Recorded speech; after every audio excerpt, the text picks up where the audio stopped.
Charles Josselin, bonjour. Bonjour. Nous nous retrouvons ici au 3e forum de l'Action internationale des collectivités. C'est un lieu de rencontre que vous connaissez bien maintenant.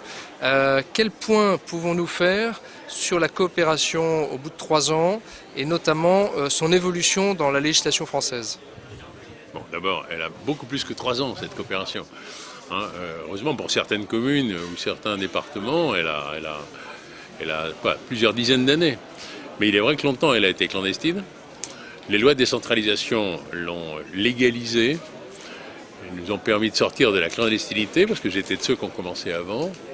Et c'est pas au moment où on est sorti de la clandestinité qu'on va devoir y retourner. Je veux dire par là que j'espère bien que les réformes qui sont à l'ordre du jour, en tout cas dont on parle, vont non seulement préserver cette liberté internationale, en quelque sorte, des collectivités locales, parce qu'on a trouvé des moyens, même pour les plus petites, de le faire à bon compte, parce que c'est quand même la question qui est soulevée, et que même s'il y a besoin de clarifier le champ des compétences respectives, régions, départements, communes, j'espère bien que la possibilité pour une collectivité locale, en s'organisant, en mutualisant avec d'autres, d'avoir une action internationale, de s'ouvrir, de regarder loin ailleurs, va être préservée. À l'issue de cette première journée du forum où, vous l'avez souligné, on met en valeur, on met en lumière toute cette coopération décentralisée qui existe depuis très longtemps, bien sûr.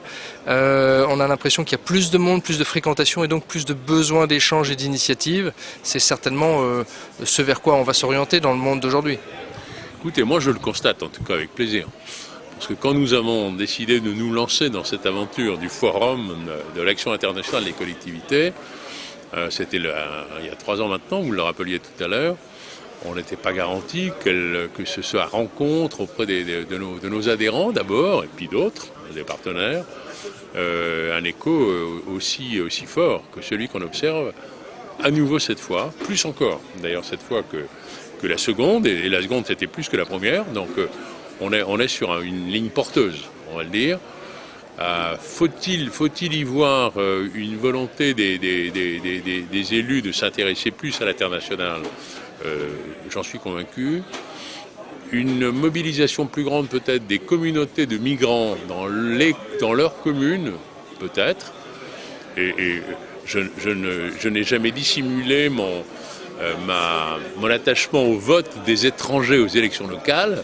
J'espère bien que ce vote des étrangers aux élections locales va être pour les élus locaux une raison de plus de coopérer à l'international. C'est peut-être un peu tout ça. Peut-être aussi est-ce une réaction à la volonté de certains de vouloir élever des frontières.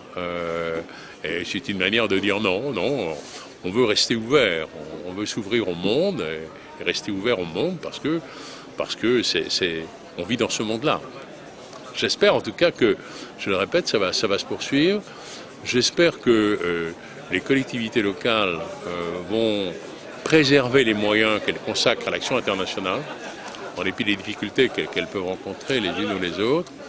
Au demeurant, c'est pas ça qui peut déséquilibrer les budgets, mais encore faut-il qu'on sache, je dis, préserver ces moyens. Moi, je crois qu'on est en résonance avec le monde en faisant ça.